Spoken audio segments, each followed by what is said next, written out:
오늘은 에스라 강의 20번째 시간으로 9장 1절로 4절 말씀을 통해 하나님의 말씀으로 인해 뜰 수 있는 신앙으로 라는 제목으로 말씀을 전하며 오늘도 우리에게 주신 말씀을 통하여 은혜를 함께 받고자 합니다.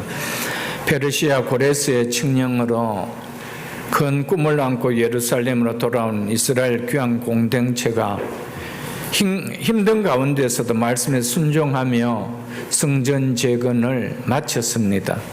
그로부터 약 60년의 세월이 흐르면서 믿음의 열정을 가진 귀한 1세대들이 대부분 세상을 떠나고 스룹바벨과 예수와 같은 영적 지도자들도 떠나고 학개와 스가랴와 같은 선지자들도 떠나자 예루살렘으로 귀환한 2세대, 3세대들은 자신들의 정체성이 점점 희미해져 갔습니다.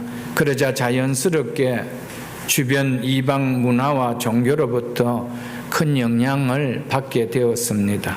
따라서 귀환한 이스라엘 공동체는 정체성의 위기를 맞게 됩니다. 이런 상황 속에서 2차로 귀환한 에스라가 위기를 맞은 이스라엘 공동체의 정체성을 다시금 세우기 위하여 신앙 개혁 운동을 일으킵니다. 에스라 9장과 10장은 에스라서의 마지막 부분으로 에스라를 통한 이스라엘 공동체의 정체성을 확립하는 신앙개혁 운동에 대하여 말하고 있는 내용입니다. 오늘 본문을 포함한 9장 전체는 이스라엘 공동체 가운데 상당수가 우상 숭배하는 이방인들과 결혼했다는 소식을 에스라가 듣고 이들을 위하여 하나님 앞에 회개 기도하는 내용입니다. 1절과 오늘 본문 1절과 2절은 이렇게 시작되고 있는데 같이 한번 보겠습니다. 2일 후에 이 말은 4개월간의 긴 여정 끝에 예루살렘에 도착한 후 8장 33절로 36절에 나오는 것처럼 에스라가 가져온 예물들을 성전 제사장들에게 바치고 하나님께 예배를 드렸습니다. 그리고 에스라가 아닥사스다 왕의 조서를 총독들에게 넘겨주며 조서의 내용대로 도움을 받았습니다. 이러한 일들이 있은 후에 이런 의미가 될 수 있을 텐데 내용으로 보면 2일 후에라며 일어나는 9장과 10장은 에스라와 함께 2차로 귀환한 자들이 예루살렘에 도착하고 나서 약 4개월이 지난 이후에 일어난 일입니다. 그 내용이 바로 9장과 10장의 내용입니다. 그래서 7장 9절에 보면은 2차 귀환 자들이 아닥사스다 왕 제7년 5째 달 초하루에 도착하였다라고 하고 있지요. 그런데 오늘 본문에 일어난 일은 10장 9절에 보면은 9째 달 21일에 일어난 일이라고 말합니다. 그러니 2일 후에라는 것은 대략 4개월 20일 정도 2차 귀환 자들이 도착한 이후에가 되어질 것입니다. 이런 의미로 보시면 되겠습니다. 9장과 10장은 한 사건의 내용입니다. 2일 후에 방백들이 즉 지도자들이 내게 나와 이르되 여기서 이스라엘에게 나와 말하는 방백들 지도자들은 1차 귀환 때 온 그 귀환자들의 후손들이죠. 자손들입니다. 그들은 방백을 지도하고 있는 자들이기 때문에 그들은 백성들을 지도하고 있는 자들이기 때문에 백성들에게서 일어나고 있는 문제들을 누구보다 잘 알고 있는 자들입니다. 그래서 그들이 에스라에게 나와서 이렇게 말합니다. 이스라엘 백성과 제사장들과 레위 사람들이 이 땅 백성에게서 떠나지 아니하고 즉 이 땅 백성들과 관계를 끊지 아니하고 이렇게 말하고 있습니다. 이 땅 백성들은 누구를 말할까요? 가나안 원주민을 포함한 팔레스타인 인근 지역 거주민들을 말하고 있습니다. 이스라엘 백성과 제사장들과 레위인들은 당연히 관계를 맺지 않아야 할 이들과 관계를 끊지 않고 깊은 관계를 맺고 살았다는 것을 말해주고 있습니다. 그러면서 이어서 이렇게 이야기하고 있죠. 이 땅 백성이 떠나지 아니하고 가나안 사람들과 헷 사람들과 브리스 사람들과 여부스 사람들과, 이 사람들은 하나님께서 가나안 정복할 때 여호수아에게 멸하라고 한 가나안 7족속 속에 포함되는 사람들입니다. 그들과 암몬 사람들과 모압 사람들과, 이들은 가나안 땅 밖에 있는 인근 지역에 살았던 이스라엘을 대적했던 족속들이죠. 그리고 애굽 사람들은 레위기 18장 3절에 보면은 가나안 족속들과 똑같이 애굽 풍속을 따르지 말라고 한 그 사람들입니다. 아모리 사람들도 7족속에 포함되는, 가나안 7족속에 포함되는 사람들입니다. 하나님께서는 이스라엘 자손들을 바벨론에서 돌아와 무너진 성전을 재건하게 한 이유가 뭘까요? 이 땅 백성들과 분명하게 구별된 하나님을 경외하며 예배하는, 하나님을 섬기는 예배 중심의 삶을 사는 공동체로 회복하기 위해서였습니다. 그런데 당연히 이방을 섬기는 이들과 구별되며 살아야 하는 것이 당연한데, 구별되기는커녕 바벨론의 포로로 끌려가기 직전 자기 조상들이 보인 모습과 같이 전혀 구별됨 없는 그들과 통혼하는 삶이 있었다는 것입니다. 그래서 보십시오. 가증한 일을 행하여, 여기서 가증한 일이라는 것은 구체적으로 이 땅 백성들이 행하는 우상 숭배와 그와 관련된 혐오스러운 관습들을 가리키는 것입니다. 구별되어야 할 이들이 정체성을 잃어버리고 이 일을 행하였다는 것입니다. 가증한 일을 꾸짖어야 할 제사장과 레위인들까지 이 일에 함께 행하였다라고 말하고 있습니다. 2절을 보겠습니다. 그들의 딸을 맞이하여 아내와 며느리로 삼아 거룩한 자손이 누구를 가리킵니까? 귀환한 이스라엘 자손들을 가리킵니다. 이 말은 이스라엘 공동체의 정체성은 바로 거룩하다라는 것을 말해주고 있는 것입니다. 그런데 정체성을 깨닫지 못하고 이들이 어떻게 했대요? 그 지방 사람들과 서로 섞이게 하는데, 섞이고 있는데 이 말이죠. 방백들과 고관들이 이 죄에 더욱 어뜸이 되었다 하는지라, 즉 앞장을 서고 있다 하는지라, 이렇게 말하고 있습니다. 거룩한 백성이라는 정체성을 회복하기 위하여 이방 바벨론 포로 생활에서 불러내어 새로운 이스라엘 공동체를 이루고자 귀환케 하였는데, 바벨론 포로로 끌려가기 전 조상들이 저지른 이방 민족과 통혼하는 죄를 답습함으로 공동체 내에 그들이 가지고 온 우상을 숭배하는 만연한 일이 벌어졌다는 것입니다. 에스라는 2차 귀환자들을 이끌고 예루살렘에 도착한 지 얼마 되지 않아 이스라엘 공동체에서 이러한 충격적인 정체성 위기를 느끼는 소식을 듣게 된 것이었습니다. 무조건 이방인들에게 결혼하는 것이 잘못이라고 말하고 있는 것이 아닙니다. 6장 21절에 보면 이방인들도 귀환한 새로운 이스라엘 공동체에 참여할 수 있었습니다. 민수기 9장 14절에도 보면 이방인들도 정결 의식을 거친 후 유월절 의식에 참여할 수 있도록 율법이 규정해 놓았습니다. 이스라엘 공동체는 단순히 출생과 혈통에만 기초하지 않고 얼마든지 이방인들도 회개하여 정결 의식을 통하여 이스라엘 공동체의 구성원이 될 수 있었습니다. 그럼에도 불구하고 이스라엘 백성들이 이방인들과 결혼하였다는 것은 왜 죄라고 하며 에스라가 옷을 찢고 머리털과 수염을 뜯으며 회개하였을까요? 이스라엘 공동체에 참여할 수 없는 그들과 결혼을 하였기 때문이었습니다. 그러므로 귀환한 이스라엘 공동체가 이방인들과 친밀한 교제와 특별히 결혼을 삼가야 함은 인종적인 결정과 인종적인 정결과 관련된 문제가 결코 아니라는 것입니다. 이스라엘 자손이 이방 가나안 족속의 자녀와 결혼을 한다면 이를 통해서 하나님을 떠난 우상 숭배에 빠질 위험이 너무나 컸기 때문이었습니다.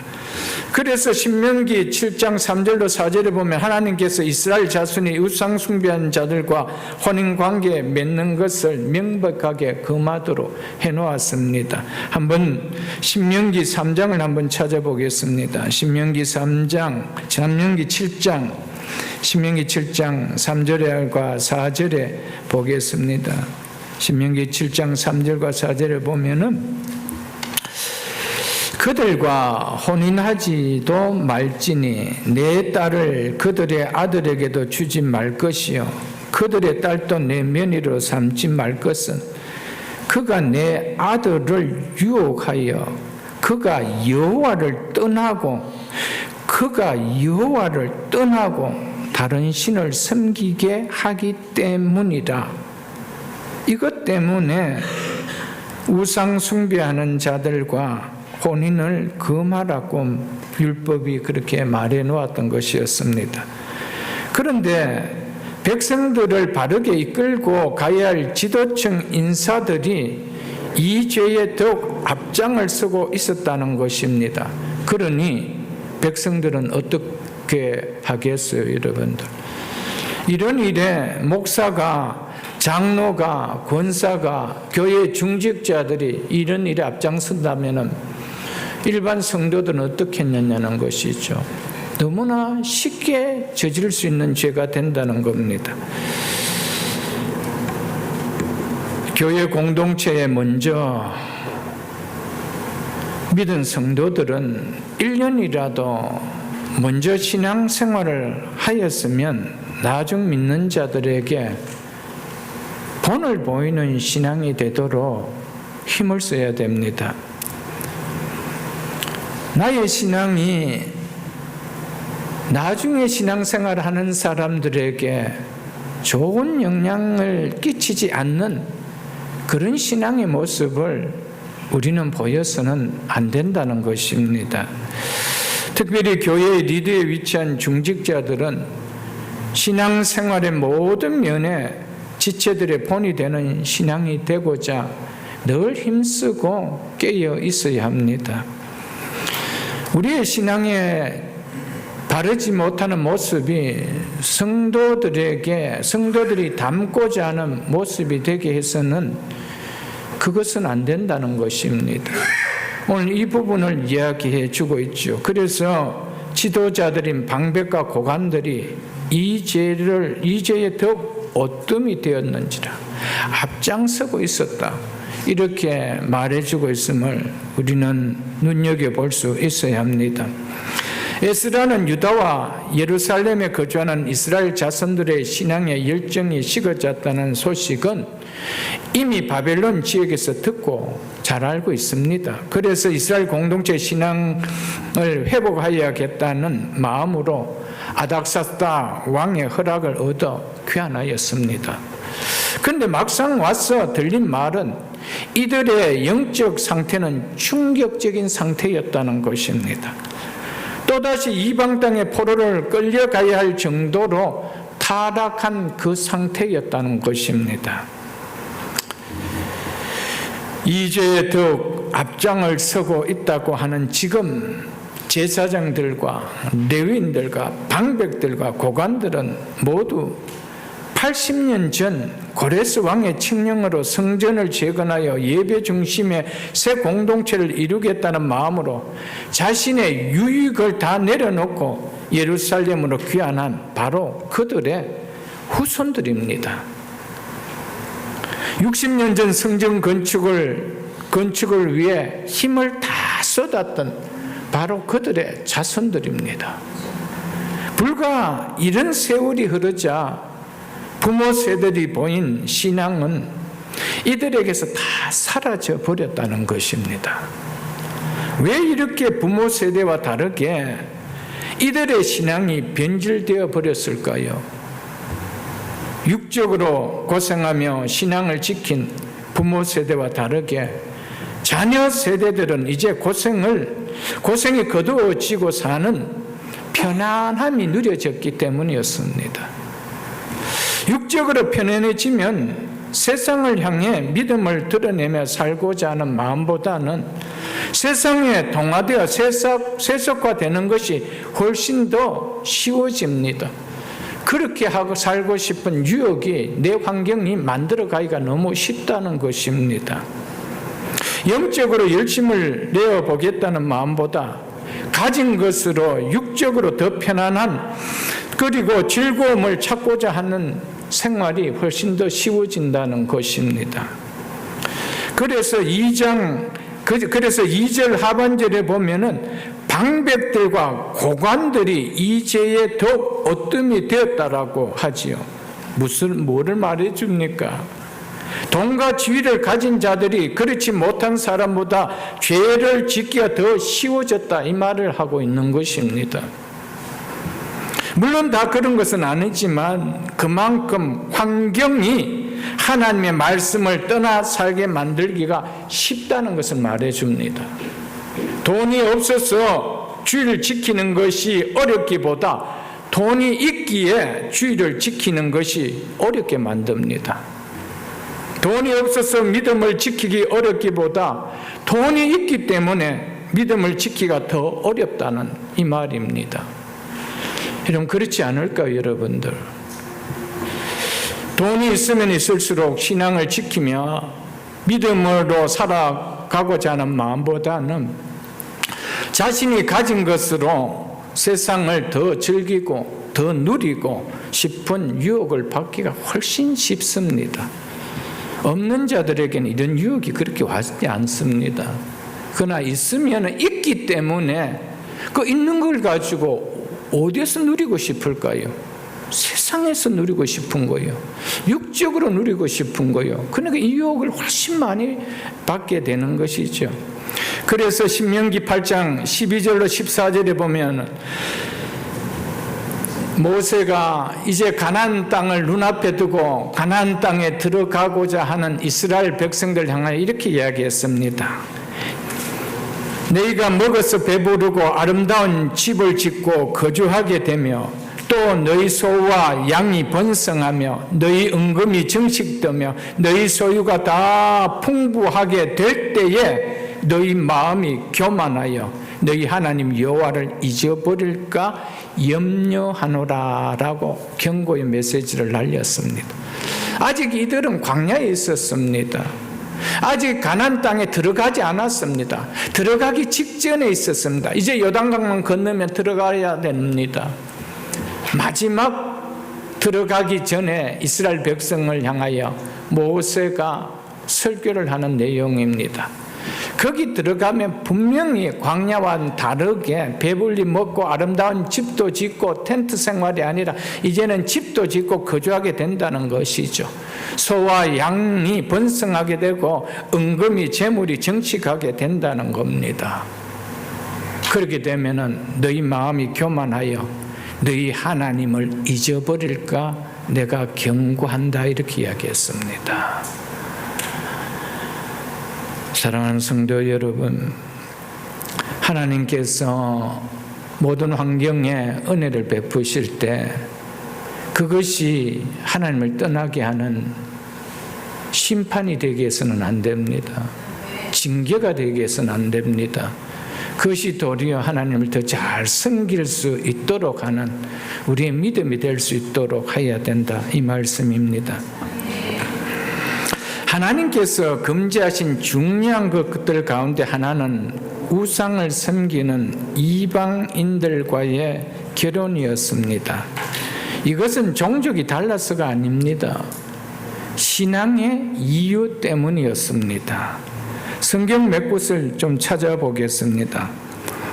아까 보았던 신명기 7장 3절에서 4절을 한번 보겠습니다. 신명기 7장 3절과 4절을 보겠습니다. 구약성경 272쪽 한번 다시 보겠습니다.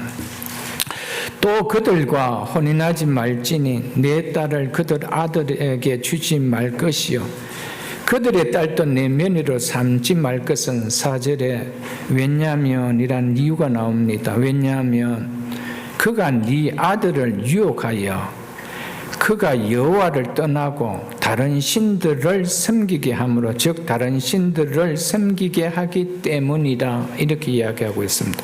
이것 때문에 가나안 땅에 들어갔을 때 그들과 혼인해서는 안 된다 이렇게 이야기하고 있습니다. 그 앞에 있는 출애굽기 34장도 한번 보겠습니다. 출애굽기 34장 11절로 16절을 보겠습니다. 135쪽입니다. 신약성경 구약성경 135쪽 출애굽기 34장 11절로 16절입니다.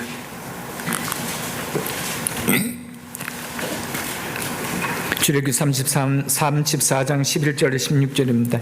너는 내가 오늘 네게 명령하는 것을 삼가 지켜라. 보라 내가 너희 앞에서 아모리 사람과 가나안 사람과 헷 사람과 브리스 사람과 히윗 사람과 여부스 사람을 쫓아내리니 이들은 다 가나안 7족속들을 말합니다. 너는 스스로 삼가 네가 들어가는 땅의 주민과 언약을 세우지 말라. 그것이 너희에게 올무가 될까 하노라. 15절 보겠습니다. 너는 삼가 그 땅의 주민과 언약을 세우지 말지니 이는 그들이 모든 신을 음란하게 섬기며 그들의 신들에게 제물을 드리고 너희를 청하며 네가 그 제물을 먹을까 함이며 16절 또 네가 그 딸들을 네 아들들의 아내로 삼으며 그들의 딸들이 그들의 신들을 음란하게 섬기며 네 아들들에게 그들의 신들을 음란하게 섬기게 할까 함이니라. 그래서 그들과 언약을 맺지 말라라는 겁니다. 무슨 문제 때문입니까? 먹고 사는 문제 때문이니까 아닙니다. 가장 중요한 신앙의 문제 때문입니다. 신앙의 문제가 그렇게 중요하지 않다라면 우리의 자녀들을 교회 다녀도 이게 그렇게 대수롭게 여기지지 않습니다. 그러나 신앙이 중요하게 여겨진다라면은 이 말씀을 귀하게 여긴다는 것이죠. 열왕기상 11장 1절로 5절도 한번 보겠습니다. 구약성경 531쪽입니다. 531쪽 구약성경 531쪽 열왕기상 11장 1절로 5절 말씀입니다. 1절로 5절 말씀입니다. 구약성경 열왕기상 11장 1절로 5절 말씀입니다. 솔로몬 왕이 바로의 딸 외에 이방의 많은 여인을 사랑하였으니 어느 여인들요? 이방의 많은 여인을 사랑하였으니 곧 모압과 암몬과 에돔과 시돈과 헷 여인이라. 여호와께서 일찍이 이 여러 백성들에 대하여 이스라엘 자손에게 말씀하시기를 너희는 그들과 서로 통혼하지 말며 그들도 너희와 서로 통혼하지 하게 하지 말라. 그들이 반드시 너희 마음을 돌려 그들의 신을 따르게 하리라 하셨으나 솔로몬이 그들을 사랑하였더라. 솔로몬이 마음을 다하여 뜻을 다하여 하나님을 사랑하라고 하신 이 말씀보다 하나님께서 금하신 그것을 더 사랑하였기 때문에 이런 일이 일어났습니다. 3절 보겠습니다. 왕은 후궁이 700이요 첩이 300명이라. 그의 여인들이 왕의 마음을 돌아서게 하였더라. 이방 여인들이 와서 솔로몬의 마음을 어떻게 했더라? 돌아서게 만들었더라. 그렇게 이야기하고 있습니다. 4절 보십시오. 솔로몬의 나이가 많을 때에 그의 여인들이 이방의 여인들이죠. 그의 마음을 돌려 다른 신들을 따르게 하였으므로 왕의 마음이 그의 아버지 다윗의 마음과 같지 아니하니 그의 하나님 여호와 앞에서 온전하지 못하였으니 이는 시돈 사람 여신 아스다론을 따르고 암몬 사람의 가증한 밀곰을 따름이라. 이렇게 말씀하고 있습니다. 하나님께서 이렇기 때문에 너희들은 이들과 언약을 맺지 말라, 혼인 언약을 맺지 말라라고 했는데 솔로몬은 이 말씀을 거역하고 맺었을 때 어떤 일이 벌어졌습니까? 그들이 왕의 마음을 말씀 그대로 돌이키게 만들더라는 것이죠. 이 일 때문에 결국 이 솔로몬의 아들 때에 와서 나라가 남북으로 쪼개져 버립니다. 하나님의 말씀은 정말 귀한 겁니다. 신앙을 우습게 여기고요, 말씀을 우습게 여기면은요, 하나님이 그렇게 하면 반드시 그렇게 되기 때문에 그렇게 하지 말라 그랬던 그 일들이 우리 속에서 현실로 일어나는 거예요. 솔로몬이 그렇지 않다라면 그 아들 때에 왜 그 나라가 쪼개지는 그런 일이 벌어지고 북이스라엘은 완전히 이방신을 섬기는 나라로 바뀌어버리고 그래버릴까요? 남유다도 몇몇 왕을 제외하고는 다 우상을 섬기는 그런 나라로 바뀌어버리지 않았을까요, 여러분들?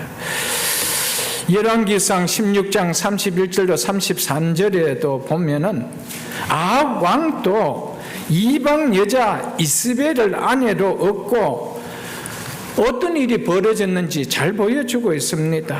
아내로 맞은 이스벨이 섬기는 바알 신전을 짓고 바알을 예배하는 일이 벌어지지 않았습니까?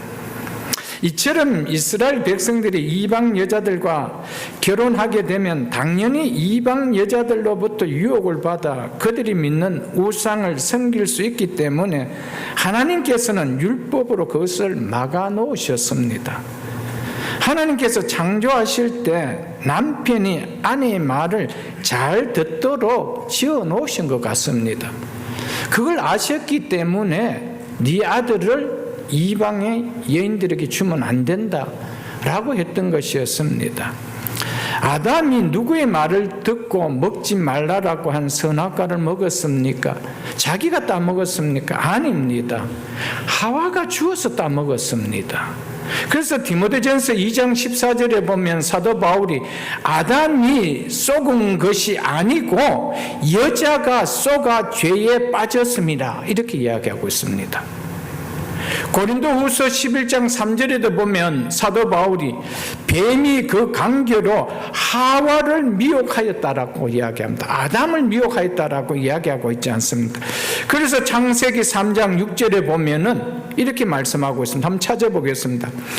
창세기, 성경 제일 앞에 있는 창세기 3장 6절에 보십시오. 여자가, 하와지요, 여자가 그 열매를 따먹고, 하나님께서 금하게 하신 그 열매를 누가 따먹었대요? 아담입니까? 하와가 따먹은 거예요. 하와가 따먹고 자기와 함께하는 남자에게도 주매 그도 먹는지라. 누구의 말을 들었다는 겁니까? 여자의 말을 들었다는 것이죠. 여러분, 남편은 여자의 말을 거의 거역하지 못합니다. 여러분, 살아보면 모르시나요, 여러분들? 아담이 여자의 말을 듣고 아내의 말을 듣고 먹었다라고 하고 있는 거예요. 누가 잘하느냐? 사단이 알았다는 것이죠. 작년에 신년 집회에 오신 전남수 목사님께서 무슨 이야기를 했습니까? 남편은 머리고 아내는 목이라고 그래 하지 않았습니까? 머리를 돌리는 것은 머리가 아니고 목이 머리를 돌립니다. 그러니까 누가 남편을 좌지우지한다는 겁니까? 여자라는 것이죠. 그래서 잠언 14장 1절을 한번 보겠습니다. 925쪽입니다. 잠언 14장 1절. 구약성경 925쪽에 보면 이렇게 말씀하고 있습니다. 성경은 정말 진리입니다. 말씀 한 말씀 한 말씀이 정말 귀합니다, 여러분들. 잠언 14장 1절입니다. 지혜로운 여인은 자기 집을 세우되 미련한 여인은 자기 손으로 그것을 허느니라. 가정을 세우는 것도 가정을 허무는 것도 남자 손에 달린 것이 아니고 여자의 손에, 아내의 손에 달려 있다라고 성경은 말씀하고 있습니다. 왜 그럴까요? 남자가 가정을 주장하는 것 같아도 그 주장하는 머리를 돌리는 것은 목이기 때문에 그렇다는 것이죠. 그래서 아내가 지혜로우면은 집을 세우고, 그 아내가 지혜롭지 못하면 그 집을 허는 거예요. 헐고 세우는 모든 것이 남자가 아니고 여자라고 하고 있습니다. 그래서 네 아들을 이방 여인에게 주지 말라라는 거예요. 왜 그렇게 주지 말라라고 했을까요? 뭐 데리고 와서 이스라엘 공동체에 속할 수 있도록 하면 안 되나? 그게 너무 어렵기 때문에 하지 말라라고 한 것이죠. 자기 혼자라도 유지할 수 있으면 다행인데 끝내는 솔로몬 같이, 아합 같이 그렇게 되어질 수밖에 없다라는 겁니다. 하나님께서 한번 사는 인생에서 특별히 성도에게 있어서 결혼이 중요하지 않다라면 우리에게 이런 말씀을 하셨을까요? 아닙니다. 한번 사는 인생에서 결혼만큼 중요한 것이 있을까요? 없을 것입니다. 인생에서 좋은 댁에 들어가는 입학이 아무리 중요하다 해도요, 좋은 직장을 구하고 취업하는 일이 아무리 중요하다 해도 사람을 만나는 결혼보다 중요할까요? 인생의 행불행을 결정하는 것은 좋은 대학도 좋은 직장도 아닙니다. 가정을 이루는 만남입니다. 그래서 이것은 너무 중요하다는 것입니다. 이미 결혼하고 사시는 분들에게 제가 이야기를 드리는 것이 아닙니다. 우리에게 맡겨주신 자녀들 때문에 그렇습니다.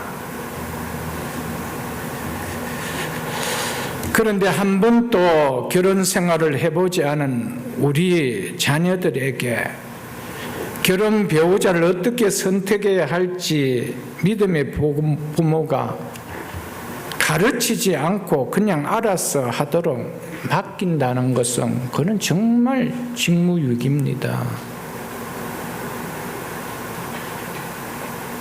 인생의 행불행의 가장 중요한 결정은 가정을 이루며 사는 결혼인데, 이것을 살아보고 신앙생활하는 부모가 가르쳐주지 않고 네가 알아서 해라라는 것은, 그것만큼 그 자녀에 대한 인생을 무책임하게 말하는 부모가 있을까요?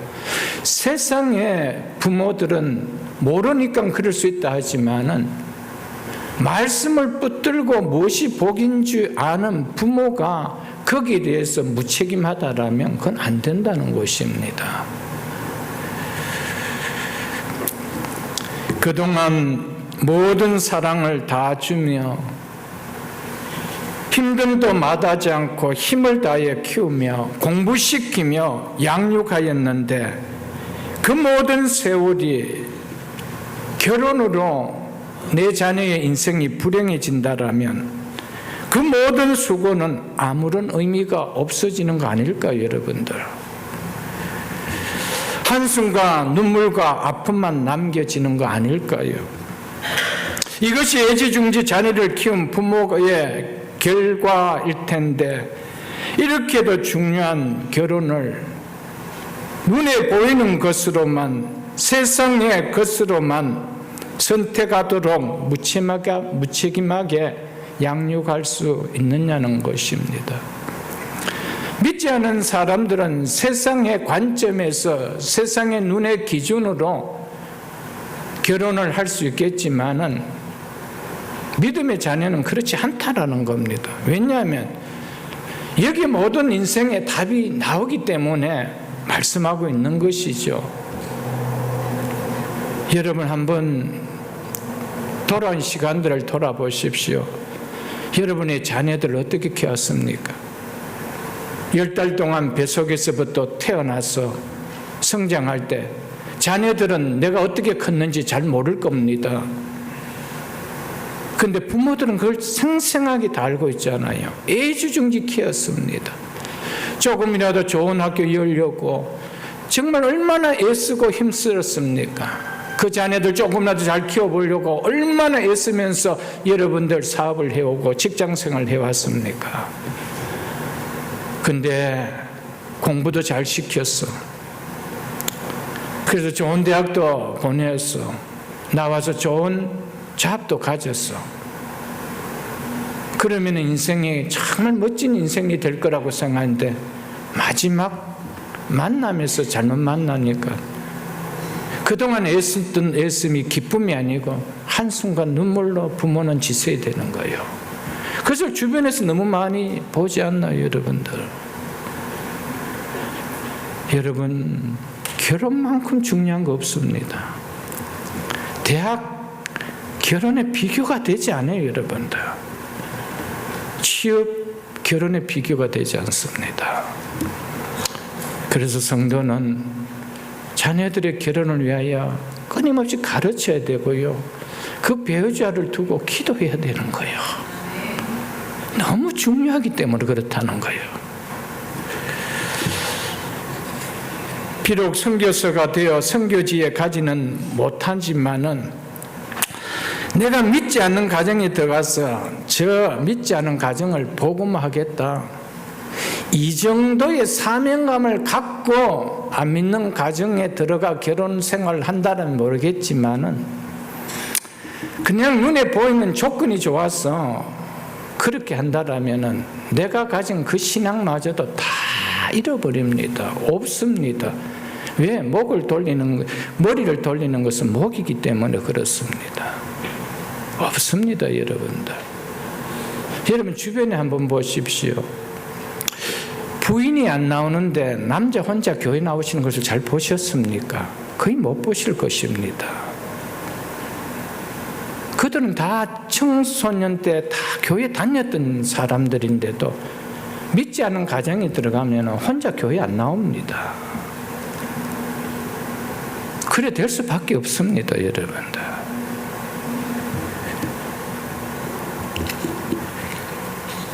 사랑하는 성도 여러분, 신앙이 무너지면은 인생이 무너지는 겁니다. 그래서 지혜로운 여인이라는 것은 신앙을 가진 여인을 이야기합니다. 말씀을 따르는 여인이죠. 성경에 보면은 내 말을 듣고 행하는 자가 지혜로운 자라고 했습니다. 신앙을 가지면은 내가 집을 세우는 것이 아니고 여호와께서 세워주기 때문입니다. 그렇기 때문에 그 가정이 무너질 수가 없습니다. 그러나 믿음이 없으면은 돈으로 세우려고 하고 학식으로 세우려고 하고 세상 힘으로 세우려고 하고 세상 아름다운 것으로 세우려고 하니까 결국 무너지는 것이죠. 사랑하는 성도 여러분, 내가 정말 사명감을 갖고는 크리스찬 가정이지만은 내가 전도해야 되겠다. 저 가정에 들어가서 전도해야 되겠다. 그것은요, 여자들은 혹 가능할 수 있을지 모르겠지만 남자들은 거의 불가능합니다. 그렇게 들어가서는요. 그러나 구태여 그 가정을 전도하기 위해서 선교사 저리 가라는 십자가를 져야 됩니다. 왜 살아가면서 우리가 즐겁게 살아가야 되는데 안 져도 될 십자가를 지면서 눈물을 흘리면서 그렇게 살아가야 될 이유가 있나요? 그게 진짜 사명이었다면 모르겠는데 내가 멀리 선교지는 못 가겠지만은 이 믿지 않은 가정에 들어가서 저 가정을 내가 복음하리라 그렇게 들어가면 뭐겠지만은 그렇지 않고 들어가면은 정말 십자가를 지고 살아가는 거예요. 왜요? 신앙생활은 만만치 않기 때문에 그래요. 왜? 신앙생활은 믿음의 선한 싸움을 싸워야 되기 때문에 그래요. 싸우기 싫으면 뭡니까? 그냥 포기하는 것이죠. 그러면 이제 신앙은 없는 것이죠. 하나님은 신앙을 떠나는데도 축복하실까? 하나님 백성에게는 한 번도 그런 말씀을 안 하겠어요. 사랑하는 자에게는 채찍을 드시겠다 그랬습니다. 왜? 내가 사랑하기 때문에. 돌아오도록 사랑하기 때문에 매를된다는 것이죠. 여러분, 우리는 믿지 않은 시절 속에서 살아왔기 때문에 그렇지만은 이제 믿는 삶 속에 있다라면은 내 자녀들만큼은 어떤 인생으로서 저들의 인생으로 세워야 될 거는 우리의 부모의 목 아니에요, 여러분들. 그게 신앙 아니에요, 여러분들.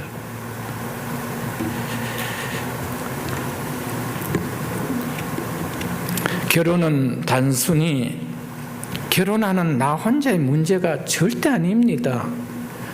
내가 사는데 왜 그래? 절대 그런 거 아니에요. 뗄래야 뗄 수 없는 부모와 그 가족과의 관계가 연결되는 것이 결혼입니다. 내가 아무리 행복하더라도 부모의 가슴에 못질한다라면 그건 행복한 결혼이 아니거든요, 여러분들. 그리고 무엇보다도 나를 통하여 세상에 태어날 자녀들의 인생과도 절대적으로 연결되는 문제이기 때문에 결혼은 중요하다는 겁니다. 장차 자녀들로 인하여 내 인생의 행과 불행이 좌우될 수 있는 문제이기 때문에 중요하다는 겁니다. 결혼하면은 자녀가 나오는 거예요. 그 자녀와는 뗄래야 뗄 수 없는 관계예요. 언제까지요? 내가 세상을 떠날 때까지. 그 자녀의 기쁨이 나의 기쁨이요, 그 자녀의 불행이 나의 불행이 되는데 그게 부모 아닐까요, 여러분들? 결혼은 결코 나 혼자의 문제가 아니라니까. 이것을 자녀들에게 끊임없이 이야기하고 가르쳐야 된다, 이 말입니다. 자녀들이 뭘 아나요? 아무것도 모르는 거예요. 그냥 좋아서 결혼하는 거예요. 여러분, 결혼해서 일어나는 모든 일들은 세상의 물건같이 마음에 안 든다고 내다 팔 수 있는 거, 없앨 수 있는 거, 그런 문제가 아니어서 그런 거예요.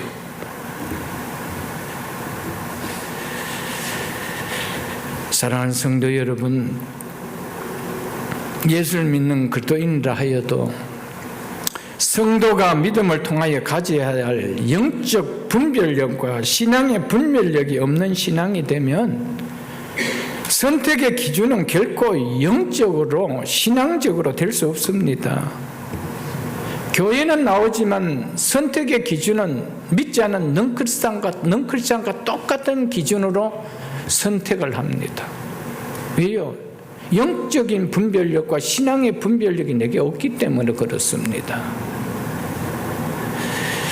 우리는 항상 내가 선택한 결과로 인해서 시간이 지나면서 그것을 보며 살게 되어집니다. 그래서 믿음이 우리 인생을 복되게 만든다는 사실을 잊지 마십시오. 믿음의 선택은, 신앙의 선택은, 영적인 선택은 후회함이 없지만은 이걸 떠난 내 주관적 선택, 세상의 기준으로 산 선택에는 항상 시간이 지나면 그 선택에 후회가 따라온다는 것이죠.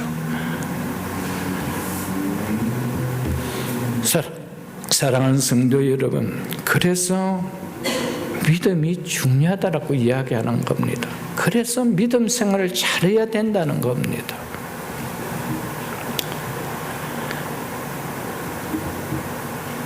우리가 아무리 교회 열심히 다니고 내가 신앙생활을 한다 하더라도 짝을 지어 보내는 자녀들의 그 가정 속에서 들려오는 소식, 늘 전화를 하면서 친정에 전화를 하고 늘 찔찔 울고 전화를 하면은 그 부모 마음이 편하겠어요?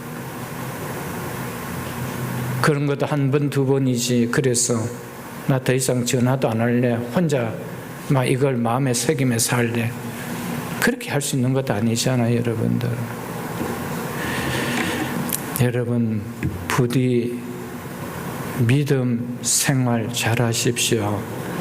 믿음 생활 잘하면은 모든 결과는 믿음의 선택으로 누려지지만은 믿음 생활을 그만하면은 그만한 선택으로 내 삶의 후에 누려지는 결과를 내가 맛보며 살아간다는 것입니다. 믿음이 그렇게 중요한 겁니다. 이어서 3절과 4절은 이스라엘 신앙 공동체의 영적 타락으로 신앙의 위기를 맞은 소식을 들은 에스라가 하나님 앞에 보인 모습입니다. 먼저 3절을 보면은 에스라가 이 일을 듣고 속옷과 겉옷을 찢고 머리털과 수염을 뜯으며 기가 막혀 앉았다고 하죠. 3절 하반절에 보면은 4절 하반절에 보면은 저녁 제사 드릴 때까지 기가 막혀 앉았다라고 했습니다. 옷을 찢는 행위는 누군가 죽을 때 극도의 슬픔을 나타내는 표현입니다. 잠언 37장 34절에 창세기 37장 34절에 보면 야곱이 사랑하는 아들 요셉이 짐승에게 물려 찢겨 죽었다는 아들들의 말을 듣고 옷을 찢고 애통했다라고 했습니다. 사무엘하 1장 11절로 12절에 보면 다윗이 살왕이 죽었다는 소식을 듣고 옷을 찢고 슬피하며 울었다라고 하였습니다. 옷을 찢는 행위는 극도의 슬픔을 나타냅니다. 겉옷을 찢는 것은 통상적으로 있는 일이지만 속옷까지 찢는다는 것은 매우 이례적인 겁니다. 이만큼 이 사실은 슬픈 일이었다는 겁니다. 하나님 앞에 통곡하지 않을 만큼 슬픈 일이었다는 겁니다. 머리털과 수염을 뜯는 것도 극도의 비통감 가운데 처했을 때 나타내는 행위입니다. 이만큼 이스라엘 자손들이 행한 일이 하나님 앞에 애통할 만큼 부끄럽고 수치스러운 일이며 비통한 일이었다는 것을 에스라가 보이는 모습을 통하여 이스라엘 백성들에게 깨닫게 했습니다. 에스라는 이스라엘 신앙 공동체의 타락의 소식을 듣고는 속옷과 겉옷을 찢고 머리털과 수염을 뜯으며 저녁 제사를 드릴 때까지 오랜 시간 기가 막혀 넋을 잃고 주저앉아 있을 수밖에 없을 정도로 이스라엘 공동체의 영적 타락에 받은 충격이 너무 컸다는 것입니다. 에스라는 너무나도 쉽게 하나님께서 베풀어 주신 은혜를 저버리고 폐역의 길로 돌아가 버린 이들의 소식을 듣고 기가 막혀 저녁 기도 시간까지 주저앉아 있었다고 했습니다. 예루살렘 성이 무너지고 성전이 불타고 약속의 땅에서 쫓겨나가 이방 땅에서 아픔을 겪으면서 보낸 조상들의 뼈가 녹는 지옥도 다시 예루살렘으로 돌아가게 한 회복의 은혜도 이들은 다 잊어버리고 세상에 동화되어 사는 이들의 타락한 모습을 에스라가 보면서 기가 막혀 말이 나오지 않고 주저앉았다고 했습니다. 사랑하는 성도 여러분, 우리의 자녀들의 모습이 하나님의 말씀을 떠난 모습일 때 우리가 보인 모습은 어떻습니까? 기가 막혀 말이 안 나와 주저앉아 옷을 찢으며 머리털을 뜯으며 하나님 앞에 애통했던 에스라의 모습이 여러분과 저에게는 있습니까? 언젠간 괜찮겠지, 언젠간 때가 되면 괜찮겠지. 에스라는 그러지 않았습니다. 지금 에스라의 문제가 아니잖아요. 에스라가 이런 일을 한 것이 아니잖아요. 에스라의 자녀들이 이런 일을 한 것이 아니잖아요. 그런데도 공동체의 문제를, 자신의 문제를 안던 에스라의 모습, 그와 비교되지 않은 우리 자녀들의 문제는 우리와 직결된 문제 아니에요. 그런데 우리가 그냥 방관하고 그렇게 살 수 있느냐는 거예요. 여러분, 우리가 어쩌면은 우리 속담의 말처럼 조그마한 손으로 막을 수 있는 것을 나중에는 가래로도 못 막는 그런 일이 되어집니다. 어렸을 때 신앙으로 잘 교육해 나가면은 막을 수 있는 문제를 그냥 방관함으로 말미암아 더 이상 손을 댈 수 없는 지경에까지 올 수가 있는 거예요, 여러분들. 그래서 신앙생활을 잘한다는 것이 얼마나 중요하다는 거. 그냥 내 혼자 교회생활 좀 잘하고 못하고 이런 문제의 차원이 아니에요, 여러분. 내 인생의 모든 것이 하나님 주신 은혜와 복과 연결이 되어 있는 거예요.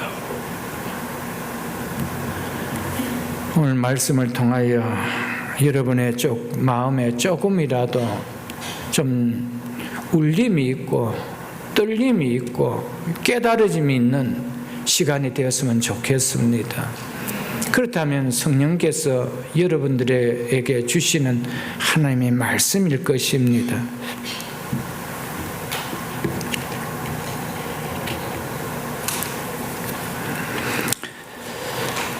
에스라가 이런 반응을 보인 이유는요, 과거 선조들이 이방인들과 통혼하고 그들이 섬기는 우상을 섬기며 하나님의 율법을 지키지 않음으로써 하나님이 징계를 받아 나라가 멸망된 사실을 너무 잘 알고 있었기 때문입니다. 그래서 에스라는 지금 이스라엘 자손들이 이러한 범죄를 행하고 있으므로 다시 이들에게 하나님 징계가 임할 것을 알았기 때문입니다. 그 내용이 다음 시간에 볼 7절, 8절의 내용입니다.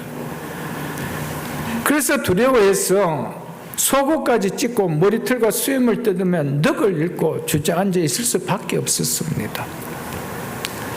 저런 삶 속에서 다시 하나님께로 돌아온다라는 것은 하나님의 징계 없이는 돌아올 수 없다라는 것을 알았기 때문이었습니다. 그런데 그 징계는 너무 아픈 징계라는 것입니다.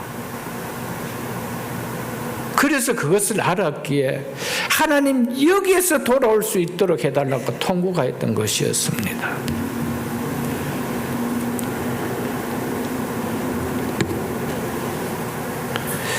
왜 예루살렘 성이 함락되고 예루살렘 성전이 무너지고 이스라엘이 패망하여 이방 바벨론에 포로 생활하게 된 근본 이유가 어디에 있었을까요? 이스라엘 백성들이 하나님의 말씀을 가볍게 여겼기 때문입니다. 하나님의 말씀을 업신여겼기 때문이었습니다. 우습게 여겼기 때문이었습니다. 그래서 너무나 쉽게 하나님의 말씀을 거스리고 이방 우상을 받아들이고 숭배하는 죄를 범하였습니다. 그래서 70년간 깨닫고 정화할 수 있는 연단의 시간을 주고 다시 무너진 성전을 재건하도록 하여 새로운 신앙 공동체를 회복시키는 사명을 부여하고 예루살렘을 귀환케 하였는데, 불과 귀환한 1세대들이 세상을 떠나고 그 후손 때가 되자 과거 이스라엘이 멸망할 때 조상들이 저지르는 죄와 똑같은 그 죄를 이들이 또다시 범죄하고 있었다는 것입니다. 이 일은요, 주 오실 그날까지 계속되어집니다. 하나님께서 회복시켜주면은 좀 괜찮다가 또 하나님을 떠나고 또 징계를 통하여 회복시켜주면 또 조금 있다 또 떠나고 그럽니다. 언제까지요? 주 오실 그때까지. 항상 그렇게 됩니다. 그 사사기 통해서 너무 잘 보여주죠. 이들을 통하여 회복됩니다. 그래서 느헤미야 때도 또 회복됩니다. 그러나 말라기 선지자 때 되면 어떻게 됩니까? 그 신앙 온데간데도 없습니다. 우리도 똑같습니다.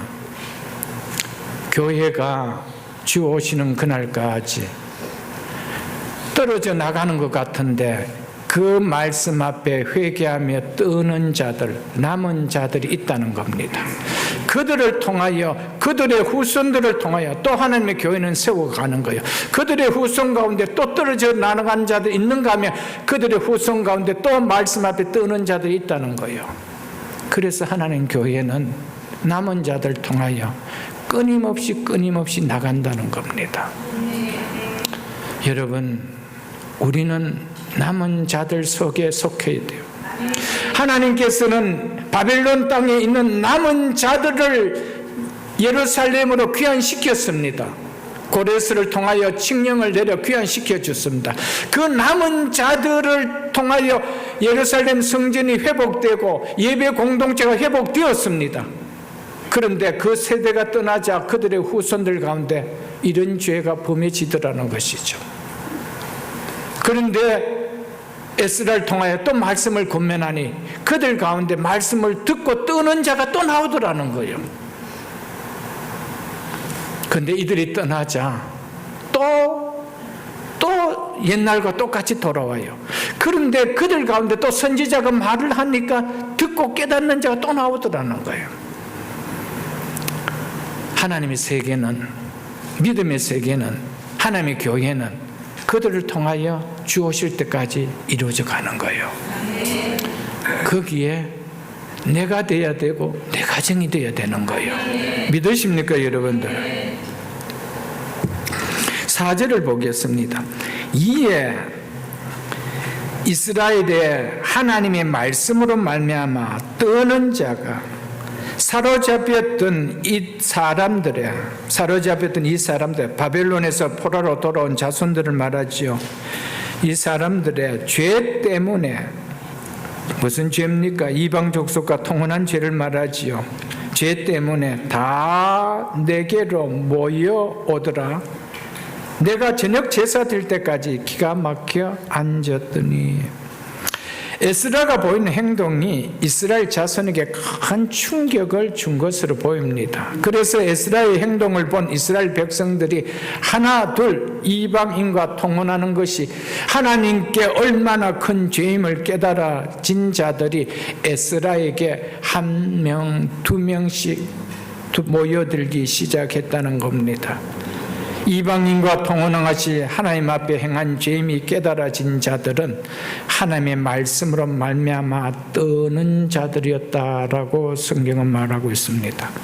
이들을 다르게 표현하면 하나님이 하신 말씀을 두려워하는 자들이라고 하였습니다. 사랑하는 성도 여러분, 우리가 말씀 앞에서 떨지 못하고요, 하나님 말씀 앞에서 두려워하지 못한다라면은 말씀 앞에 나오는 그 자리는 형식이 되어질 수가 있어요. 에스라가 와서 4개월간 율법학자였던 에스라는 그 율법을 가르치기로 결심하였다고 하면서 왔던 자였습니다. 그래서 4개월간 가르쳤을 때 그 말씀을 듣고 깨달은 자 가운데 우리가 이방인과 통혼한 것이 하나님의 말씀을 어긴 죄였다라고 깨달은 자들은 다 나왔다는 겁니다. 그게 무슨 이야기입니까? 우리가 이렇지 않으면은 우리 조상들에게 하나님께서 심판하신 그 심판이 우리에게도 임한다라는 두려움이 있었다는 겁니다. 그래서 떨었다는 겁니다. 여러분, 말씀이 믿어지지 않는데 말씀 앞에 떨어질까요? 떠는 일이 없습니다. 하나님의 말씀이 사람의 글로, 목사의 이야기로 듣는다라면 떨림이 있을까요? 없습니다. 하나님의 말씀으로 그들이 들렸을 때, 그렇다면 우리 조상들에게 이런 죄가 임했을 때 이런 징계를 하신 하나님, 우리에게도 하지 않겠느냐는 이 두려움이 있었다는 거예요. 이 떨림이 있었다는 거예요. 그래서 그들이 에스라 앞에 다 모였다라고 한 것이었습니다. 2절 하반절에 보면은요, 방백들과 고관들이 이 죄에 더욱 어뜸이 되었다고 하였죠. 그런데 1절에 보면은 에스라에게 이 사실을 고한 사람이 누구라고 합니까? 2일 후에 방백들이 내게 나와서 이르되 라며 방백들이라고 하죠. 이 죄를 앞장서서 행한 방백들 중에 에스라를 통해 율법을 배우고 이것이 하나님의 말씀을 어긴 가증한 죄임을 안 방백들이 에스라에게 이 사실을 고했다 이 말입니다. 사랑하는 성도 여러분, 세배절 공동체의 성도들이 매주일 말씀을 듣고 말씀 앞에 뜨는 자가 되면 좋겠어요. 오늘 찬양도 그 찬양 안에 있어서 하나님 말씀 앞에 뜨는 자, 그 한 사람이 내가 돼야 되는 거 아닐까요, 여러분들? 하나님의 말씀을 두려워하는 그 사람, 하나님 말씀 앞에 뜨는 그 사람, 그가 성도가 아닐까요? 하나님은 그 자를 원하고 계실지 않을까요? 하나님 그 자들을 통하여 교회를 세워가게 하시고 하나님 이 땅에 오시는 그날까지 구속 사역을 이루어가게 하실 거 아닐까요, 여러분들? 왜 이들은 하나님 말씀으로 말미암아 뜨는 자들이 되었을까요?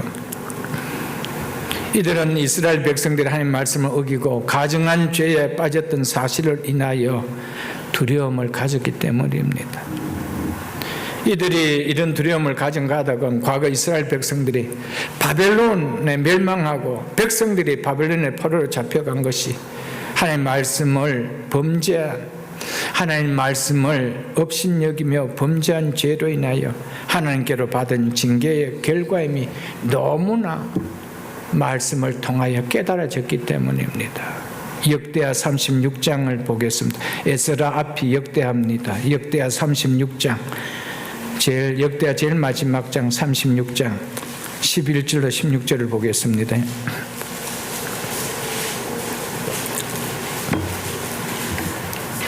역대하 36장 11절 16절입니다. 시드기야가 왕위에 오를 때, 남유다의 마지막 왕이지요. 나이가 21세라 예루살렘에서 11년 동안 다스리며 그의 하나님 여호와 보시기에 악을 행하고 선지자 예레미야가 여호와의 말씀으로 일러도 그 앞에 겸손하지 않았으며, 선지자 예레미야가 하나님의 말씀으로 아무리 다 일러도 그 앞에 겸손하지 않았다, 목이 뻣뻣했다 이 말입니다. 13절에 또한 느부갓네살 왕이, 바벨론 느부갓네살 왕이죠, 그의 하나님을 가리켜, 그 에스라 참 시드기야 왕에게 이야기하는 거죠. 그의 하나님을 가리켜 맹세하게 했으나, 즉 충성하도록 맹세하게 했으나 그가 왕을 배반하고 목을 곧게 하며 마음을 완악하게 하여 이스라엘 하나님 여호와께로 돌아오지 아니하였고 라고 하고, 바벨론에게 항복하는 것이, 그리고 그 땅에 들어가서 징계받는 것이 하나님 뜻이다고 이야기했는데 그렇게 하지 못하겠더라고 이야기한 겁니다. 그래서 14절 보겠습니다. 모든 제사장들의 우두머리들과 백성도 크게 범죄하여 이방 모든 가증한 일을 따라서, 즉 따라하여 여호와께서 예루살렘에 거룩하게 두신 그의 전을 더럽게 하였으며 이방에 가증한 일들을 하게 했다는 것입니다. 15절 보십시오.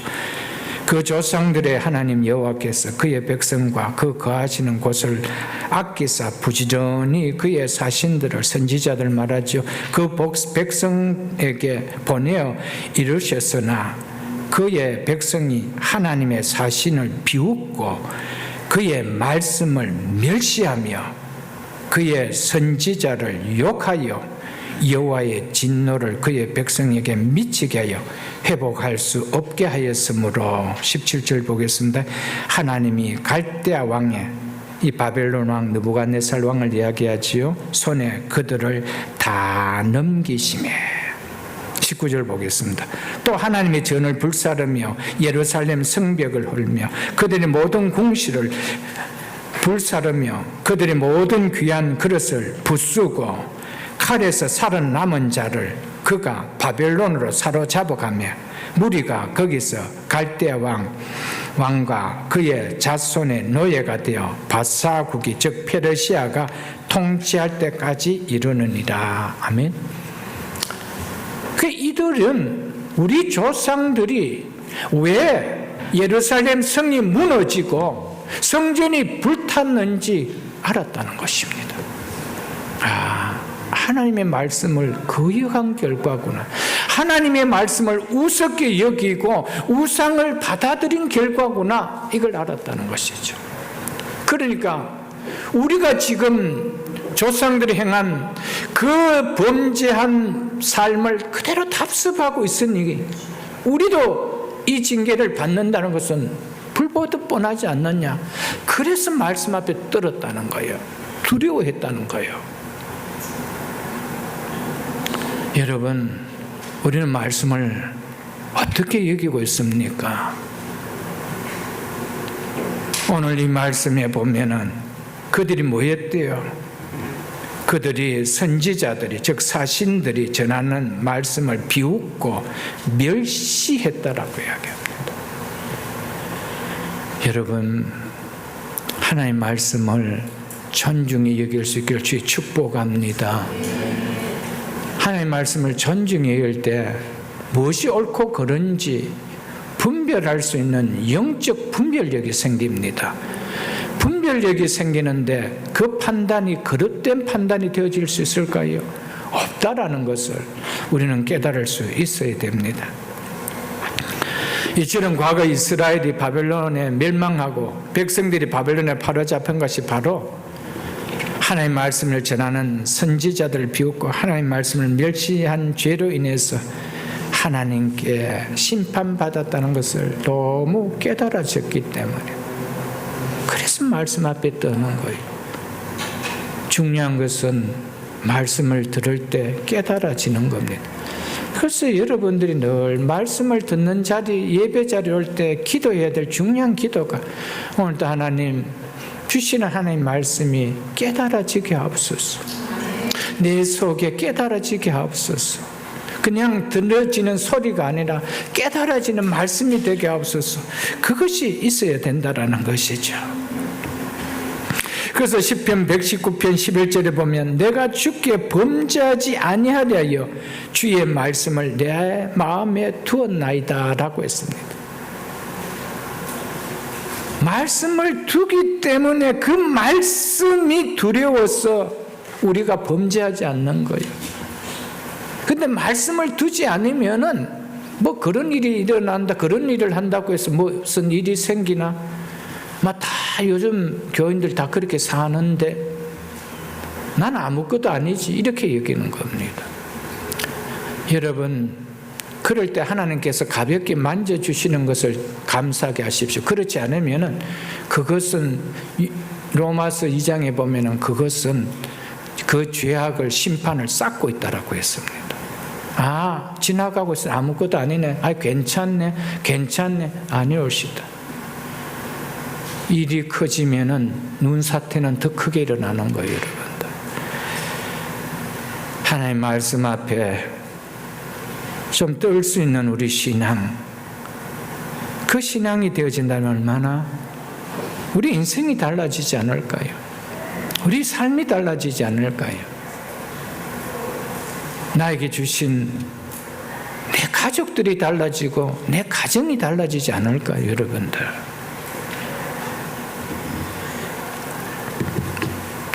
그래서 이제 10장을 한번 보겠습니다. 10장 9장과 같은 연결된 내용의 말씀입니다. 10장 2절 중반절을 보겠습니다.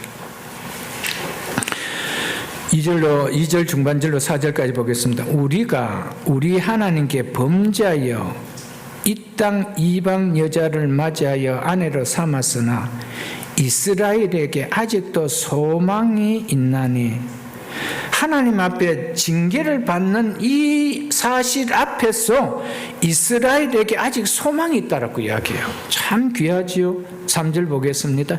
곧 내 주의 교훈을 따르며 우리 하나님의 명령을 명령을 떨며 준행하는 자의 가르침을 따라, 이 자가 누굽니까?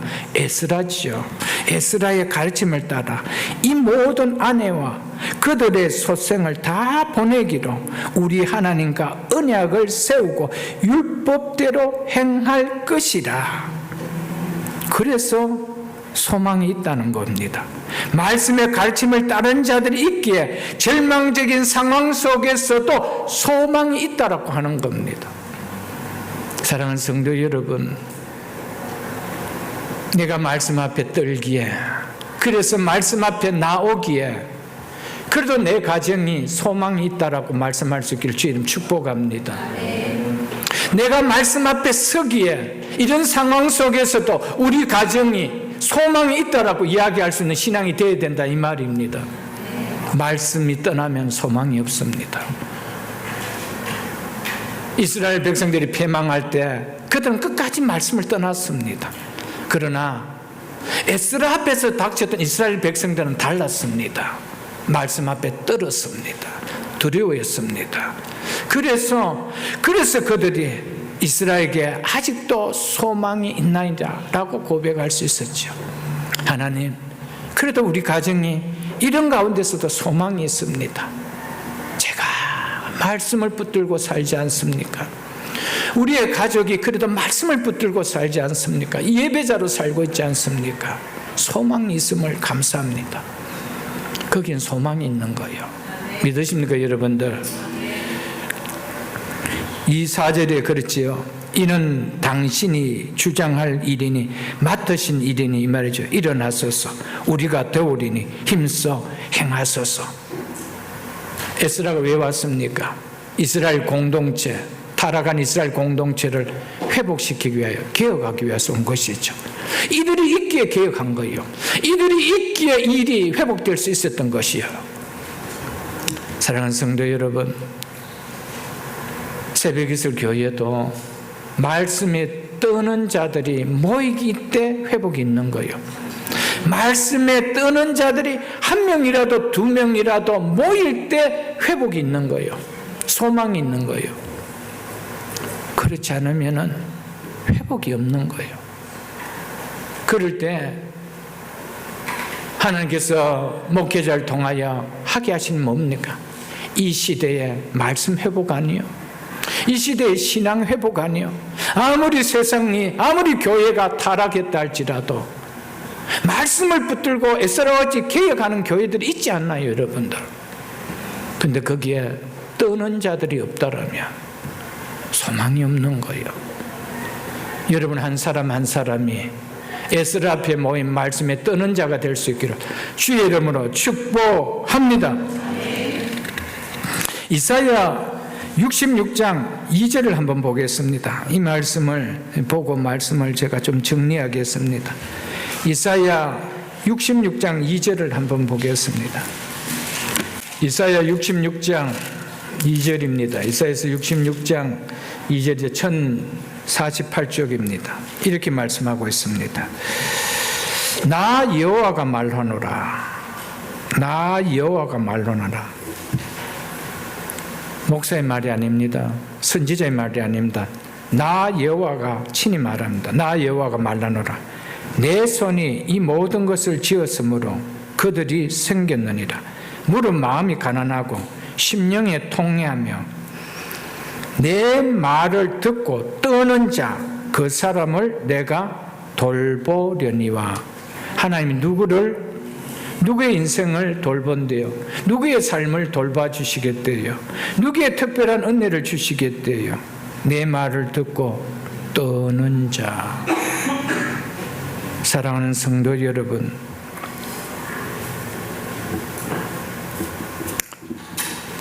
죄에 묻으면은 말씀 앞에 절대로 떨어지는 일이 없습니다. 말씀 앞에 떨었다라는 것은 죄가 죄로 여겨졌다, 이 말입니다. 내가 생활하는 이 신앙의 모습이 하나님 앞에 죄로 여겨지지 않는다라면 하나님 앞에 절대 말씀 앞에 떨 수가 없습니다. 이스라엘 백성들에겐 여전히 그대로 성전이 있었습니다. 여전히 그 성전에 나와 제물을 드리고 제사를 지냈던 자들이었습니다. 그런데 그들의 삶은 무슨 삶이었습니까? 이방인들의 삶이었습니다. 우리가 그렇지 않나요? 나 교회 다니는데, 교회 이런 직분을 갖고 섬기고 있는데, 그런데 삶은 어떤가요? 삶은 하나님의 말씀에 순종하고 있는 삶입니까? 이스라엘 백성들 여전히 성전이 있었습니다. 그 성전에 찾아와 예배를 드렸습니다. 그러나 에스라가 와서 조목조목 말씀을 가르칠 때 그 말씀 앞에 떨었다 그랬습니다. 왜요? 자기의 모습들이 죄로 깨달아졌기 때문입니다. 여러분, 말씀을 듣고 내 삶이 하나님께 회개해야 될 죄로 깨달아지지 않으면 우리 소망 없습니다. 그것이 깨달아지게 하기 위해서는 하나님이 드시는 채찍과 징계밖에 없지요. 그걸 이스라엘 백성들이 맛봤잖아요, 여러분들.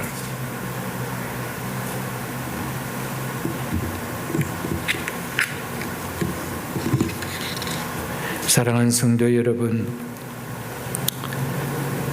이스라엘 백성들의 삶을 잘 돌아보면요, 선지자 학개와 스가랴 같은 이런 선지자들이 있고 스룹바벨과 예수와 같은 영적 지도자가 있을 때는 어떤 방해 세력이 있어도 그들의 사명이 무엇인지를 알고 예루살렘에 성전을 짓고 하나님 앞에서는 예배 공동체로 살았습니다.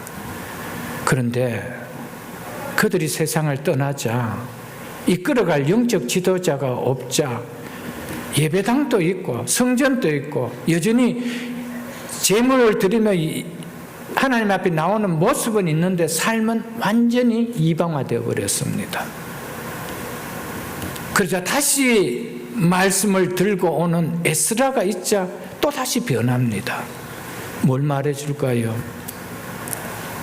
말씀을 전하는 영적 지도자가 있다는 것이 얼마나 중요하다는 것을 이야기해 줍니다. 여러분, 여러분의 신앙이 홀로 있는 거 아닙니다. 여러분의 신앙이 이만큼이라도 서는 거 홀로 된 거 아닙니다. 말씀을 전하는 영적 지도자들이 있었기 때문에 여기까지 올 수 있었던 거예요. 여러분, 그렇기 때문에 교회도 귀하고 말씀 전하는 자도 귀하고 함께하는 공동체가 있다라는 것을 귀하게 여기십시오. 여기에 은혜가 있는 거 아닐까요, 여러분들? 말씀을 맺겠습니다. 하나님의 말씀으로 인하여 뜰 수 있는 신앙으로라는 제목을 말씀을 전했습니다.